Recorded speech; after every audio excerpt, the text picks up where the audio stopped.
that we are addressing the issue that we are able to cover more individuals with less, I think is certainly a cornerstone of its potential success. The other thing is this: you may be saying, well, you know, you have all these bills out there that assert about expansion. You're doing this appropriation, you're explicitly referencing the expansion population. Why do you think that this is going to fly now?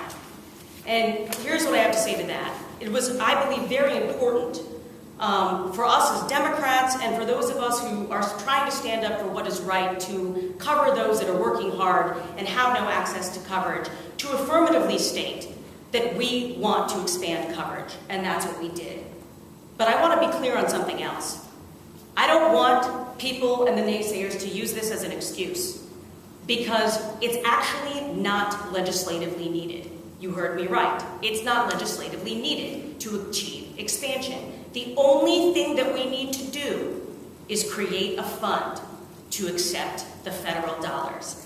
That appropriation action is all we need. It doesn't need to have a number attached. It doesn't need to have any waivered language. It doesn't need to have any kind of explicit information surrounding it about the population. That's all. And if people don't have enough courage to do that, then frankly, that's pretty sad. So I'm willing to negotiate on that fact, because we don't need those things to move forward and to make this a reality. However, I do think it's critically important that we stop dancing around this expansion and we affirmatively show that we stand with those that need us.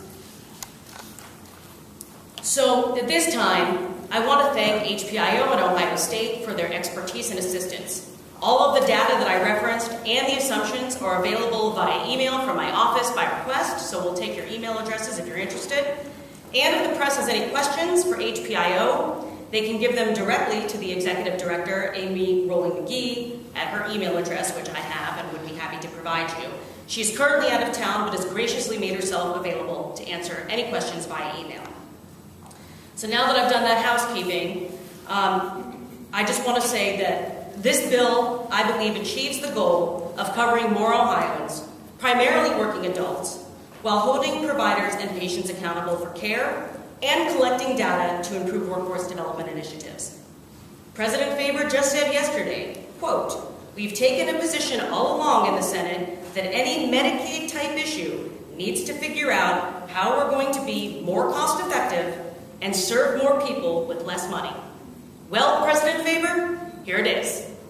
Now what? What's the excuse now? Sadly, I believe there's only one reason not to act at this time. And I've said this before on the floor, and I'll say it again. That's motivated by cowardice, by fear, and by being selfishly motivated by politics. So with that, I know that's a lot, but I am happy to take questions. We were hoping to have some advocates join us to share their stories. Unfortunately, they've been... Oh, you're here! Fantastic! Well, since we have an advocate to share their story, why don't you come on up? I'm glad to see that you could make it. And we wanted to share